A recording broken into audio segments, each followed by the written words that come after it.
Hello friends, welcome to my channel Worldwin tutorial.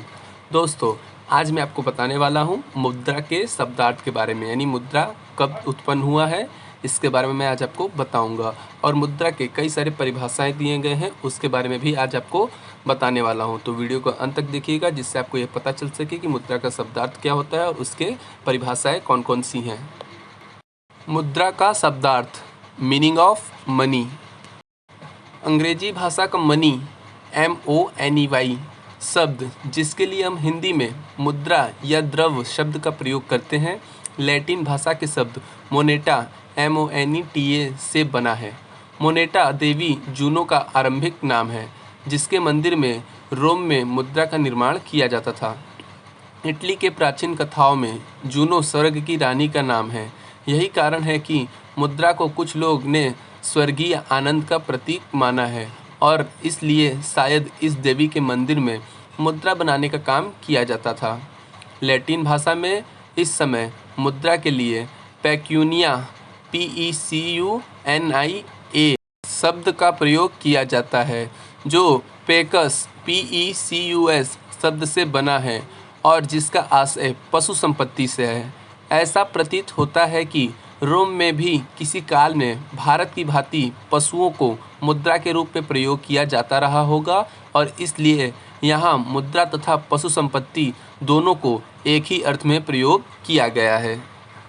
मुद्रा की प्रमुख परिभाषाएं। Important definition of money. अर्थशास्त्रियों की विचारधारा के आधार पर मुद्रा की परिभाषाओं को निम्न प्रकार बांटा जा सकता है कि जैसा आप इस चार्ट में देख रहे हैं, मुद्रा की परिभाषाएं दिए हैं। इसके 3 परिभाषाएं हैं। वर्णनात्मक परिभाषाएं, दूसरा वैधानिक परिभाषाएं, तीसरा सामान्य स्वीकृति पर आधारित परिभाषाएं। तो आइए जानते हैं इन सब परिभाषाओं के बारे में। पहला है वर्णनात्मक परिभाषाएं। इस श्रेणी की परिभाषाएं मुद्रा की परिभाषा के बजाय उसका वर्णन करने को अधिक महत्व देती है। दूसरे शब्दों में, इन परिभाषाओं में यह बताने के स्थान पर कि मुद्रा क्या है, मुद्रा की विशेषताओं का वर्णन किया जाता है। उदाहरणार्थ, नेगेरो के अनुसार मुद्रा वह पदार्थ है जो विनिमय के माध्यम और मूल्य के सामान्य मापक के रूप में कार्य करता है। ट्रेस्काट ने कहा है, मुद्रा का कार्य करने वाली वस्तु, चाहे वह धातु, सिक्का, सिगरेट या सीपियों की माला ही क्यों न हो, वो मुद्रा है। दूसरा, वैधानिक परिभाषाएं, लीगल डेफिनेशंस।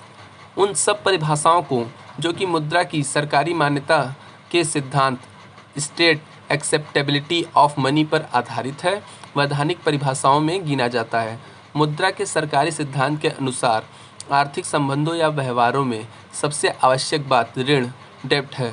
अतः वही वस्तु मुद्रा कहला सकती है जिसे राज्य ने ऋण के चुकाने का साधन निश्चित कर दिया हो। नैप और हार्टे की परिभाषा इसी श्रेणी में आती है। नैप के अनुसार कोई भी वस्तु जो राज्य द्वारा मुद्रा घोषित कर दी जाए। मुद्रा हार्टे के शब्दों में, मुद्रा वह वस्तु है जिसे प्रत्येक व्यक्ति स्वीकार करने के लिए बाध्य होता है अथवा जिसे सरकार मुद्रा घोषित कर देती है। तीसरा, सामान्य स्वीकृति पर आधारित परिभाषाएं, definition based on general acceptability. प्रमुख परिभाषाएं। इस वर्ग में उन परिभाषाओं को सम्मिलित किया जाता है जो कि मुद्रा के सामान्य स्वीकृति गुण पर आधारित है। इस वर्ग की कुछ मुख्य परिभाषाओं को प्रस्तुत किया जा रहा है।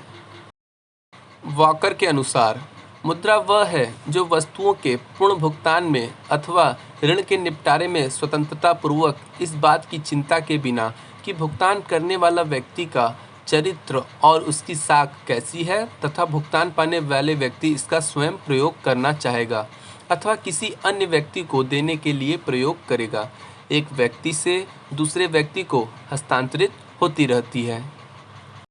प्रोफेसर मार्शल के अनुसार, मुद्रा में वे सब वस्तुएं सम्मिलित होती हैं जो किसी विशेष समय अथवा स्थान में बिना संदेह या विशेष जांच पड़ताल के वस्तुओं तथा सेवाओं को खरीदने और खर्चे चुकाने के साधन के रूप में साधारणतः प्रचलित होती है। रॉबर्टसन के अनुसार, मुद्रा वह वस्तु है जो वस्तु की कीमतें चुकाने तथा अन्य प्रकार के व्यावसायिक दायित्व निपटाने में व्यापक रूप से स्वीकार की जाती है। क्राउथर के अनुसार, मुद्रा वह कोई भी चीज़ है जो विनिमय के एक साधन अर्थात ऋणों को निपटाने के साधन के रूप में सामान्यतः स्वीकार्य होती है तथा साथ ही मूल्य के मापक और संचय का भी कार्य करती है।